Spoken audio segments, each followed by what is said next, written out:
অল্প তেলে সুস্বাদু রেসিপি। এটা কিন্তু খুব সহজ একটি কাজ নয়। এই কাজটা আমার বোন খুব ভালো পারে।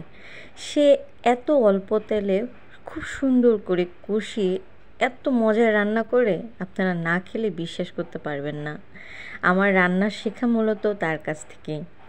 যাই হোক বন্ধুরা, সবাই কেমন আছেন? আশা করছি যে যেখানে আছেন খুব ভালো আছেন। আপনাদের সবাইকে ওয়েলকাম করছি লাকিস কিচেনে। আজকে আমি চেষ্টা করব অল্প তেলে আলু পটলের বুটের ডাল দিয়ে একটি অসম্ভব মজাদার রেসিপি। প্রথমে আমি আলু এবং পটলগুলোকে ছিলে টুকরা করে নিচ্ছি। আলু এবং পটলগুলোকে খুব ভালো করে ধুয়ে রেখে দেব। এবার কড়াইতে 2 টেবিল চামচ তেল দিয়ে এর মধ্যে এলাচ, দারচিনি এবং জিরা ফোড়ন দিয়ে দেব। এরপরে পটলগুলো ভেজে নেব। বন্ধুরা, আমার রেসিপি কি আপনাদের ভালো লাগে? যদি ভালো লাগে তাহলে অবশ্যই লাইক করবেন, কমেন্ট করে আমাকে জানাবেন এবং আপনার ফ্রেন্ডস এবং ফ্যামিলির সাথে শেয়ার করবেন। ও অবশ্যই আমার চ্যানেলটি সাবস্ক্রাইব করে দিবেন। এই পর্যায়ে আমি আলুগুলোকে অ্যাড করে দিচ্ছি। আলুগুলোর সাথে পটল আমি বেশ কিছুক্ষণ সময় ধরে ভেজে নেব। তারপর আমি এর মধ্যে হলুদ, লবণ দিয়ে আবার কিছু সময় ভেজে নেব। লবণ এবং হলুদটা খুব ভালো করে আলু পটলের সাথে মিশাতে হবে। এবার সারা রাত ভিজিয়ে রাখা বুটের ডালগুলোকে আমি এখানে অ্যাড করে দিচ্ছি।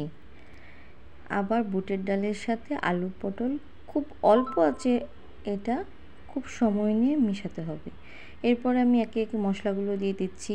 জিরার গুঁড়া, মরিচের গুঁড়া দিয়ে আবার খুব ভালো করে মিশাতে হবে।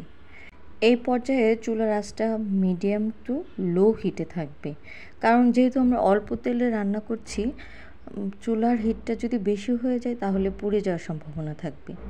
এবার আমি এর মধ্যে পানি দিয়ে দিচ্ছি। পানি দিয়ে এটাকে আমি ঢেকে দেবো সেদ্ধ হওয়ার জন্য। এই রেসিপিটি আপনার রুটি, পরোটা, লুচির সাথে খেতে বেশ ভালো লাগে। বাসায় অবশ্যই একবার ট্রাই করবেন। এই তো এখন সব কিছু সেদ্ধ হয়ে গেছে। এবার আমি পানি অ্যাড করে দিচ্ছি, কিছু কাঁচামরিচ দিয়ে দিচ্ছি।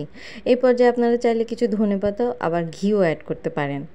যাই হোক, যেহেতু আমি অল্প তেলে রান্না করছি আর ঘি অ্যাড করলাম না। রান্নাটা একদমই কমপ্লিট, আমি এবার নামিয়ে ফেলছি। আজকের মতো এখানেই ভিডিওটা শেষ করছি। Thanks for watching. সবাই ভালো থাকবেন। Tata, bye bye.